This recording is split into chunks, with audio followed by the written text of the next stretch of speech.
अस्सलाम वालेकुम दोस्तों, मैं हूं आपका अपना बिलाल मोइन और आप देख रहे हैं बिलाल मोइन यूट्यूब चैनल। अच्छा जी, आज के इस वीडियो में हम बात करेंगे ओमान के वीज़ाज़ की, पाकिस्तानियों के लिए, स्पेशली बांग्लादेशी और अफगानियों के लिए।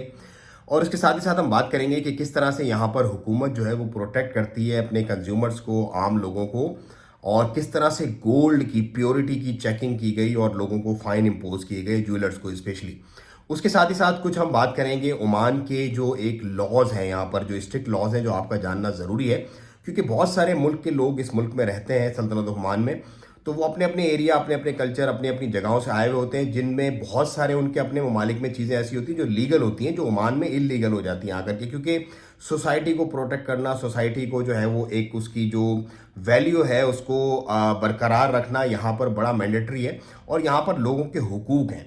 तो इन तीन चीज़ों पे हम बात करेंगे। सबसे पहले हम बात करते हैं सल्तनत ओमान में पाकिस्तानी, अफगानी और जो बांग्लादेशी लोग हैं उनके वीज़ाज़ के मुतालिक। तो देखें, जो पाकिस्तानी, अफगानी और बांग्लादेशी लोग हैं वो प्रॉपर्टी में इन्वेस्टमेंट के थ्रू अपना वीज़ा ले सकते हैं। उसके अलावा जो कंपनी फॉर्मेशन करवा के अपने बिजनेस के जो वीज़ाज पहले ले रहे थे वो वीज़ा भी, और जो लेबरर के वीज़ाज उनको मिलते थे जो कंपनीज इशू करती थी किसी भी बंदे को, पाकिस्तानी को, अफगानी और बांग्लादेशी को, वो वीज़ाज नहीं मिल रहे हैं। आज 10 अक्टूबर 11 अक्टूबर है आज, सॉरी 11 अक्टूबर 2023 की ये मैं आपको अपडेट दे रहा हूँ कि आज की तारीख तक पाकिस्तानियों, ओमानियों और अफगानियों के, अब सॉरी पाकिस्तानी, बांग्लादेशी और अफगानी नेशनल्स के जो वीज़ाज हैं, बिजनेस वीज़ाज, लेबरर वीज़ाज और जो मतलब किसी भी काम के वीज़ाज थे वो बंद हैं। 11 कैटेगरीज की ये बात की गई थी कि उनके वीज़ाज ओपन है, लेकिन वो सारी जो कैटेगरीज हैं वो basically high and client, high and जो कंपनीज होती हैं, जो बड़ी कंपनीज होती हैं, वो ही सिर्फ अप्लाई कर सकती है। जाहिर सी बात है, जो प्रोजेक्ट मैनेजर है, लॉयर वगैरह, तो यहाँ पर वैसे भी सारे ओमानीज ही होते हैं। बाकी उसके अलावा कुछ और कैटेगरीज उसके अंदर है, वो सिर्फ उन्हीं कंपनीज को रिक्वायर्ड होते हैं जो बड़ी कंपनीज होती है।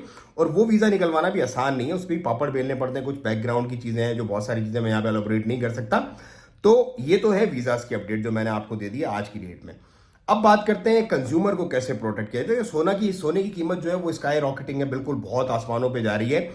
तो सिर्फ सोने को नहीं, जितनी भी चीज़ें ओमान के अंदर बिकती हैं, रेस्टोरेंट्स पे फूड बिक रहा हो, मार्केट्स के अंदर जो है वो अपने जो आटा, चीनी, दालें कंज्यूमर कंज्यूम करते हैं वो बिक रही हो, गोल्ड हो, सिल्वर हो, इसी तरह कोई भी और ऐसी चीज़ हो, तो कंज्यूमर प्रोटेक्शन यहाँ पर जो है वो बड़ी स्ट्रिक्ट है।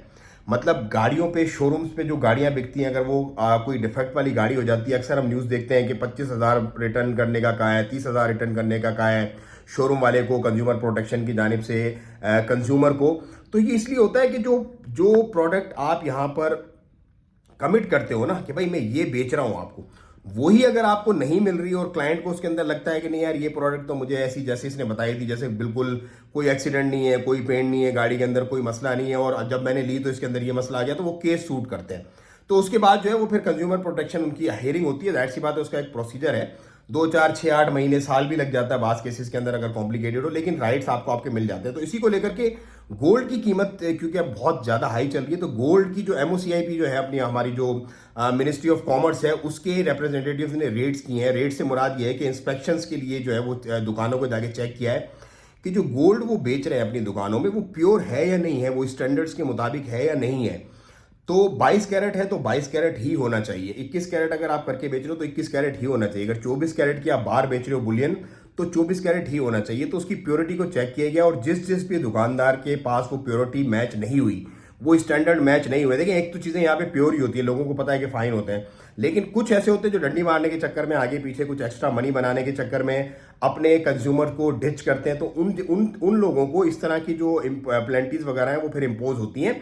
तो ये एक अच्छी बात है यहाँ के गोल्ड की। आपने देखा होगा पाकिस्तान और इंडिया जो लोग जाते हैं, अक्सर वो गोल्ड खलीजी ही लेके जाते हैं, क्योंकि उनको लगता है कि प्योर है यहाँ से मामला का सारा। अगर वो 24 कैरेट की बार यहाँ से लेके जाते हैं तो उसके अंदर वो 1 2 3 4 अपना समझ लो 10 16 की अगर बाहर लेके जाते हो, 3 4 तोला उसके अंदर मिलावट करके वो 22 23 कैरेट का अपना अच्छा सा गोल्ड बनवा लेते हैं। मतलब 10 की जगह वो 14 का अपना कोई तरतीब बनवा लेते हैं, इस तरह से मिलके पाकिस्तान के अंदर। लेकिन दूसरे ममालिक में, पाकिस्तान, इंडिया वगैरह में, आपको पता है क्या मामला होते हैं।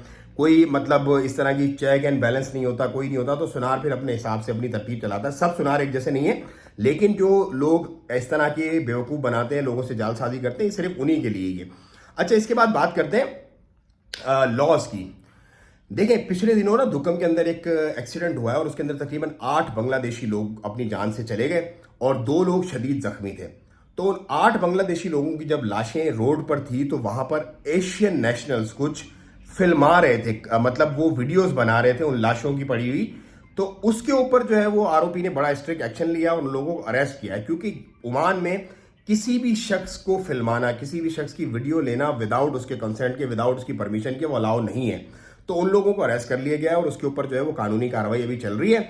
और उसका एंड ऑफ कोर्स वही होगा, जो फाइन्स होते हैं और जो प्लेंटी होता है, अपना जो जेल सेंटेंस होता है, वो उनको जरूर मिलेगा। क्योंकि आपने अक्सर भी मेरी वीडियोस देखी होंगी, दीवार के साथ कोने में कहीं होती है, क्योंकि यहां पर आप किसी को भी फिल्मा नहीं सकते। यूरोप के अंदर अलग है कि पब्लिक पे आप जो भी करें, पब्लिक प्लेस पे वो नहीं है, लेकिन ओमान में ऐसा नहीं है। ओमान में पब्लिक प्लेस पे भी आपने किसी की भी जो प्राइवेसी है उसको आपने डिस्टर्ब नहीं कर सकते आप। तो ये थी आज की वीडियो। अगर अच्छी लगी तो शेयर कीजिए, चैनल को सब्सक्राइब कीजिए। मुझे दे इजाजत, दुआओं की दरखास्त। अस्सलाम वालेकुम व रहमतुल्लाह।